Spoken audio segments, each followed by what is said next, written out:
안녕하세요. 60대 초반의 남성입니다. 늦은 나이지만 뒤늦게 찾아온 로맨스로 요즘 하루하루 행복한 날을 보내고 있습니다. 별거 아닐 수도 있지만 제게는 너무나 아름다운 러브스토리. 사연 보냅니다. 저는 아주 어렸을 때 결혼을 했습니다. 군대를 갔다 오고 복학하기 전에 학교 근처에서 알바를 시작했습니다. 잘 되는 호프집 알바고 사람도 많고 늦게 끝나 피곤하기도 했지만 복학하기 전에 용돈이라도 벌 심산이었습니다.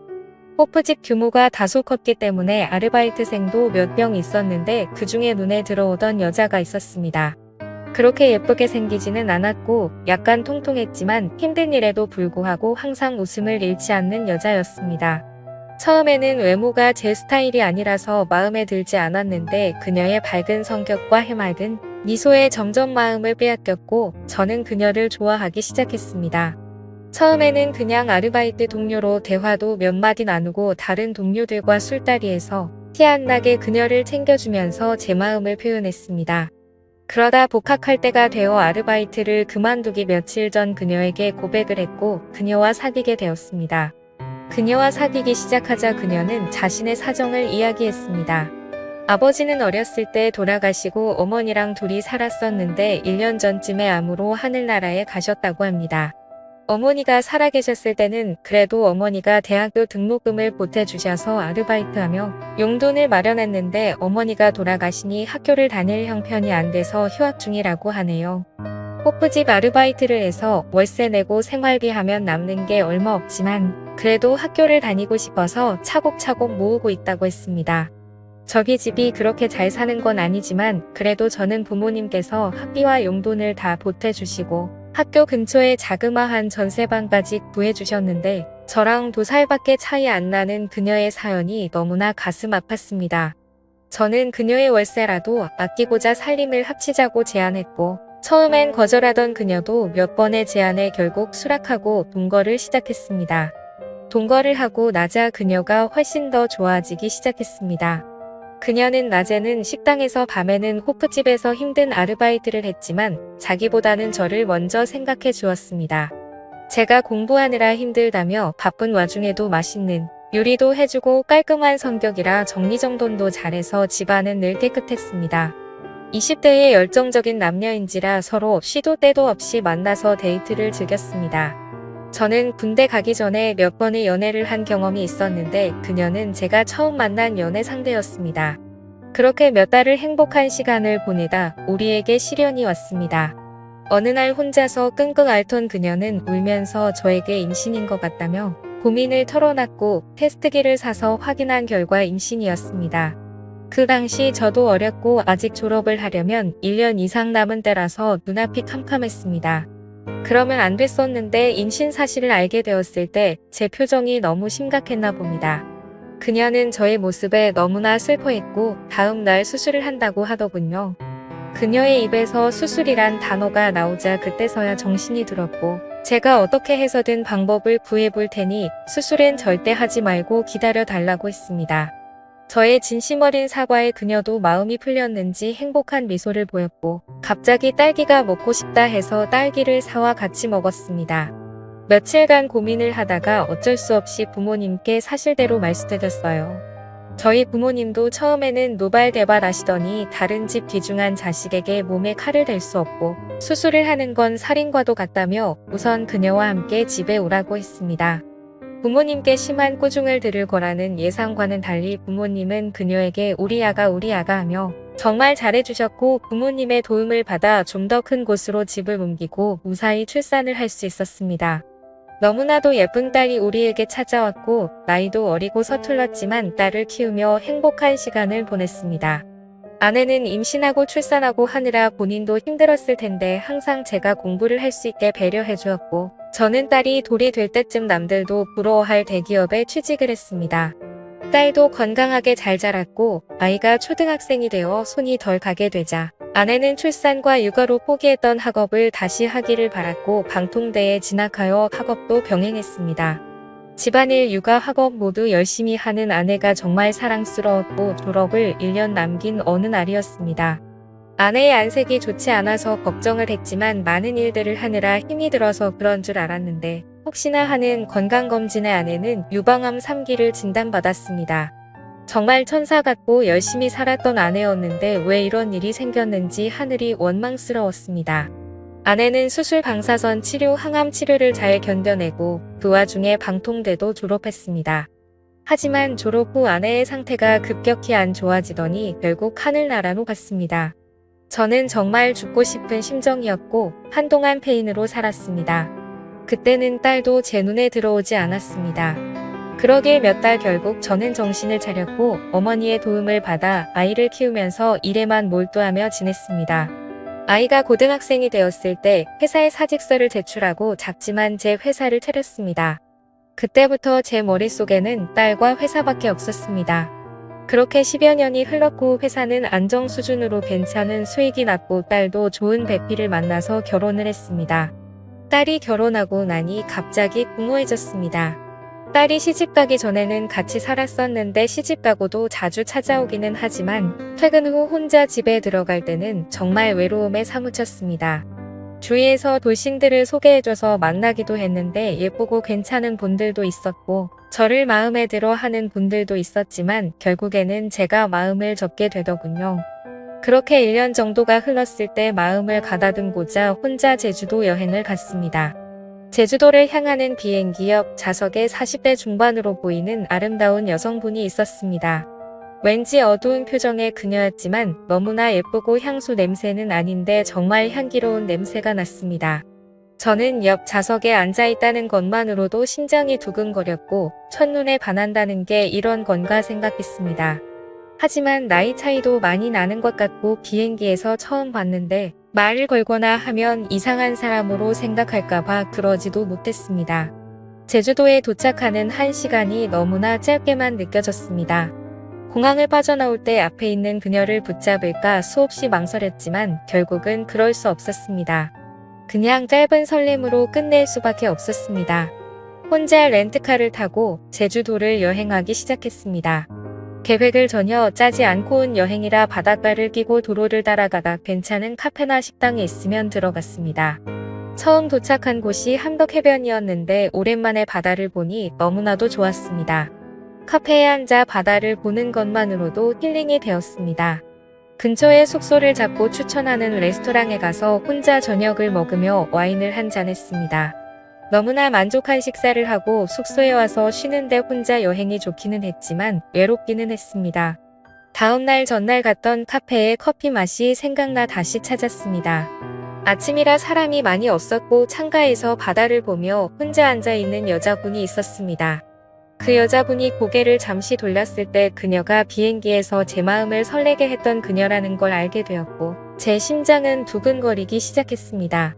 저는 커피를 마시며 그녀가 눈치채지 못하게 그녀를 지켜보았고 그녀는 뒷모습에서도 왠지 쓸쓸함이 느껴졌습니다. 그녀에게 말을 걸어볼까 했지만 저를 기억 못할 것 같아서 망설이는 동안 그녀는 자리에서 일어났고 나가는 길에 눈이 저와 마주쳤는데 그녀도 저를 기억하는지 잠시 멈칫하더니 가볍게 목례를 하고 카페를 나갔습니다. 저는 잠시 망설이다가 그녀를 따라 나갔는데 그녀의 모습은 보이지가 않았습니다. 몇십 분을 찾아 헤맸지만 그녀를 찾을 수 없었습니다. 용기를 내지 못하고 망설였던 제 자신이 너무나도 원망스러웠습니다. 너무나 아쉬웠지만 이내 제 마음을 부여잡고 다시 여행을 하기 시작했습니다. 그녀를 잡지 못한 제 자신이 한심스러웠는지 여행은 재미있지 않았습니다. 그렇게 하루 이틀이 흘렀고 더 이상 혼자 여행을 하면 더 쓸쓸해질 거라는 생각이 들었고 예정보다 앞당겨 돌아가기로 했습니다. 제주도에서 마지막 밤은 해변에 앉아서 파도 소리를 들으며 맥주 한 잔하기로 했습니다. 편의점 맥주 4캔과 주전부리를 사서 해변에 혼자 앉아 한 잔하기 시작했습니다. 그렇게 2캔 정도 마셨을 때 정말 생각지도 못한 일이 벌어졌습니다. 해변 저쪽에서 저에게 다가오는 인기척에 고개를 돌려보니 어두운 밤이기는 했지만 달빛에 비친 그녀의 얼굴이 제 두 눈에 선명하게 들어왔습니다. 그녀도 저를 보고 놀랐고 눈인사를 한 뒤 저를 지나쳐 산책을 계속했습니다. 이번에도 망설인다면 저는 평생 후회할 거라는 생각이 들었고 용기를 내서 그녀를 따라갔습니다.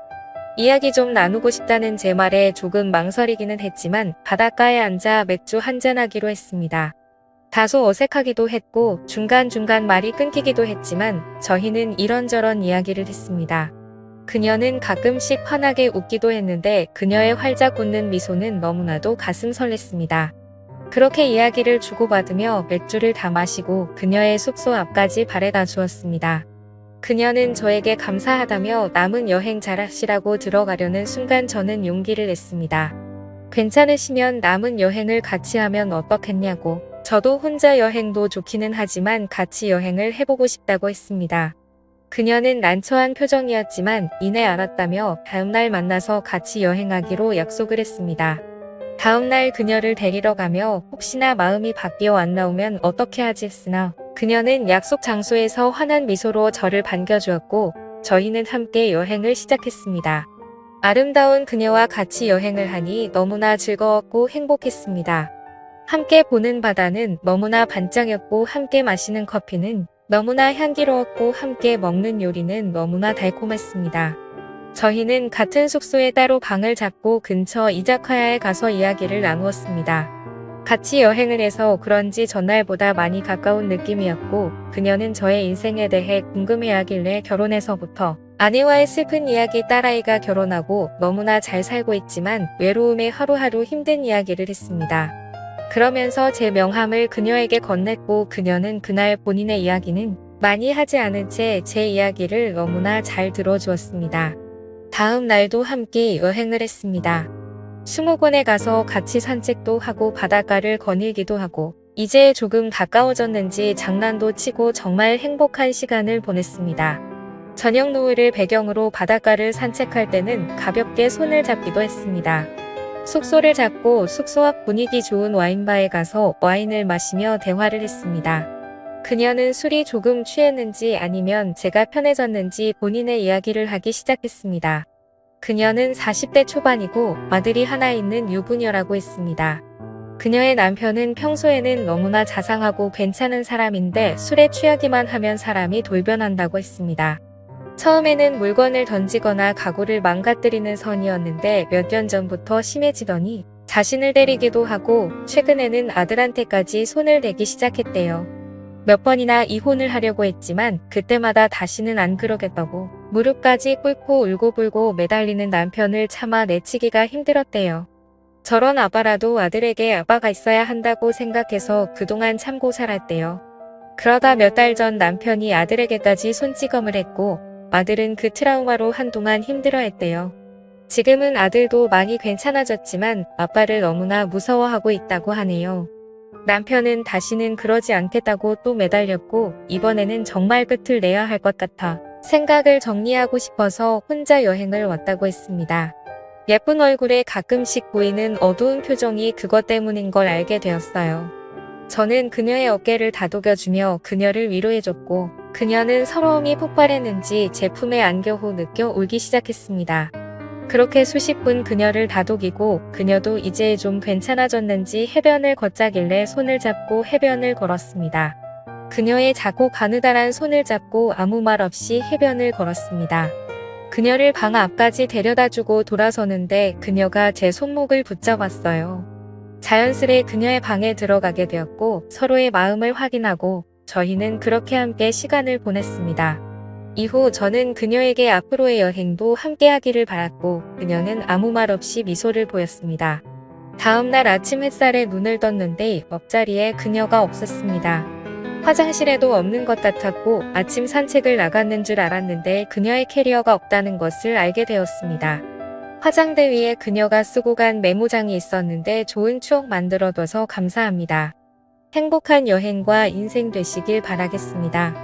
라고 적혀 있었습니다. 저는 그녀를 놓칠 수 없어서 호텔을 나와 그녀를 무작정 찾기 시작했습니다. 같이 갔던 해변 카페 식당도 가보고 했지만 그녀의 모습은 찾을 수 없었습니다. 그녀와 처음 만났던 함덕 해변 카페에 가서 그녀가 앉았던 자리에 앉아 멍하니 바다만 바라보았습니다. 더 이상 여행을 할 수 없을 것 같아 다시 서울로 올라왔습니다. 서울로 올라와 다시 일상으로 돌아왔지만 마음 한구석이 너무나 아팠고 공허했습니다. 그녀를 잊기 위해 일에만 몰두했지만 그것도 잠시 문득문득 그녀가 생각나 눈물을 흘린 적도 많았습니다. 그 뒤로 두세 명의 여성분을 소개로 만나봤지만 제 마음은 온통 그녀에게 가 있었기 때문에 전혀 눈에 들어오지 않았어요. 제가 아는 거라고는 그녀의 얼굴과 나이밖에 없으니 어떻게 할 방법이 없었어요. 그냥 하루하루 그녀를 떠올리면서 그렇게 1년여가 흘렀습니다. 그날은 아침부터 웬일인지 기분이 너무 좋은 월요일이었습니다. 상쾌하게 아침에 일어났고 출근길도 평소보다 안 막히는 느낌이었어요. 출근을 해서 일을 하다 직원들과 점심 식사 후 커피를 한잔하고 있는데 모르는 번호로 전화가 왔어요. 전화를 받고 상대방의 목소리를 듣자마자 놀라서 들고 있던 커피를 떨어뜨릴 뻔했어요. 수화기 건너에서 들리는 목소리에서 그녀임을 느낄 수 있었어요. 저는 너무 놀라서 아무 말도 할 수 없었고 그녀는 차분하게 안부를 묻더니 주말에 서울에 올라갈 일이 있는데 혹시 만날 수 있냐고 했습니다. 저는 주말에 약속이 있었지만 당연히 약속 없다며 보자고 했고 만나는 시간과 장소를 정하고 전화를 끊었습니다. 전화를 끊고 나서도 떨리는 숨과 심장이 멈추지 않았습니다.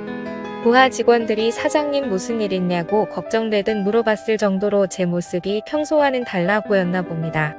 수십 분이 흘러 마음이 좀 진정됐고 그녀의 목소리를 들었다는 것만으로도 너무 기뻤고 주말에 그녀를 다시 볼 수 있다니 너무나도 행복했습니다. 그녀와 만나기로 한 날짜를 기다리며 하루하루가 설레고 행복했습니다. 드디어 그녀와 만나기로 약속한 날이 되었습니다. 저는 최대한 깔끔하면서도 너무 꾸미지 않은 것 같은 옷을 입고 간만에 향수도 뿌리고 머리에 힘도 주었습니다. 토요일 저녁 그녀와 만나기로 한 카페로 향했습니다. 그녀를 빨리 보고 싶다는 생각에 서둘렀는지 약속 시간보다 1시간 전에 도착하였고 카페 문이 열릴 때마다 그녀의 가 두근두근했습니다. 그녀는 약속 시간 10분 전에 문을 열고 들어왔고 그녀의 모습은 너무나 눈부셨습니다. 그녀는 제 앞에 앉아서 환한 미소를 보였고 저는 그 모습에 감탄할 수밖에 없었습니다. 그녀도 저와의 만남을 기다린 듯 깔끔한 정장 스타일의 옷을 입고 있었고 미용실을 다녀온 듯한 헤어스타일과 메이크업이었습니다. 처음에는 다소 어색한 대화를 주고받다가 곧 그녀의 진심을 들을 수 있었습니다. 제주도 여행에서 그녀도 저에게 사랑을 느꼈고 저와 보낸 그날이 너무나도 행복했다고 합니다. 새벽에 자고 있는 저를 보면서 계속 만나고 싶다는 생각까지 했었다고 합니다. 하지만 아무리 남편이 폭력적이고 이혼까지 생각하고 있었다고는 하지만 아직 이혼하기 전인 몸으로 다른 남자와 있다는 죄책감이 몰려왔고 그래서 저에게 말도 없이 떠났다고 합니다. 제주도에서 돌아와 남편과는 이혼 절차를 밟았다고 합니다. 이번에도 남편은 울며 불며 매달렸지만 이번에는 정말 이혼하기로 결심했고 받아들이지 않는 남편 때문에 소송까지 하느라 1년여가 걸렸다고 합니다. 제가 준 명함을 보면서 전화를 걸까 말까 망설였지만 이혼이 결정되지 않은 상태에서 저에게 전화하는 게 저에게도 미안했다고 합니다. 한두 달 전쯤 이혼을 하게 되었고 용기를 내서 저에게 전화를 했다고 합니다. 그녀의 말에서 진심 어린 사랑을 느꼈고 그녀의 손을 잡고 고맙다고 말했습니다. 저희는 근처 근사한 레스토랑에 가서 식사와 와인을 가볍게 마시고 행복한 시간을 보냈습니다. 대화를 나눌수록 그녀가 통하는 게 너무나 많았고 우리는 정말 행복한 시간을 가졌습니다. 다음 날 우리는 한강을 찾아 산책을 했습니다.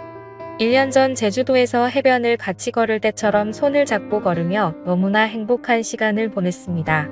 그녀는 대전에 살고 있어서 저녁에 서울역으로 바래다 주었고 안타까운 그녀를 보내주었습니다. 그 이후로 주말마다 그녀가 서울로 올라오거나 제가 대전으로 찾아가 데이트를 즐겼고 반년 전에는 그녀가 서울에 취직을 하고 우리 집 근처 쪽에 집을 얻었고 서로의 집을 오가며 사랑을 키워나가고 있습니다. 저도 그렇고 그녀도 그렇고 서로의 자녀를 생각해서 재혼은 생각하고 있지 않지만 서로를 사랑하는 마음은 진심인 걸 알기에 결혼하지 않고도 이렇게 노년을 함께 보낼 수 있을 거라 확신하고 있습니다. 제가 나이가 있기는 하지만 그녀와 사랑을 나눌 때마다 청춘으로 돌아간 것 같은 힘이 솟았고 그녀도 저와의 만남에 너무나도 만족한 모습입니다. 나이가 들어도 사랑을 할 수 있고 제 나이에도 사랑을 나눌 수 있습니다. 저 또래의 다른 분들도 좋은 인연을 만나서 사랑을 하고 사랑을 나누면서 행복한 제2의 인생이 되시길 바랍니다.